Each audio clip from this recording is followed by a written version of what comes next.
On a appelé à Kati, il y a eu ma solo tout. Donc, vous savez, on a un Maroc, la piscine en mode de la communauté congolaise. Donc, bah, tu vas voir le Kébélé. La vous savez, à Londres, la piscine mode de la serre dans un pigeon. Serre dans un Charlotte pigeon. Oh, petit serre dans Bino. Bino, vous avez dans les médias. Si vous soutenir, vous s'abonner, ça va bien.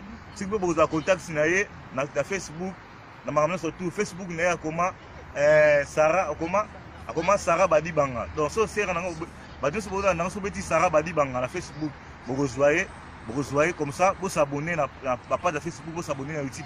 En plus, vous s'abonner à YouTube, vous cliquez, vous moi j'aime, moi je commentaire l'émission et ça va bien. Vous allez vous vie pour aider Bango, vous allez Bango.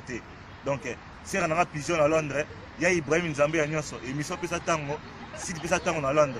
Vous avez un petit serre dans un report à Londres, vous avez un média, vous avez des journalistes sur Internet, au petit serre, il faut s'abonner à site, vous avez un commentaire et ça va bien.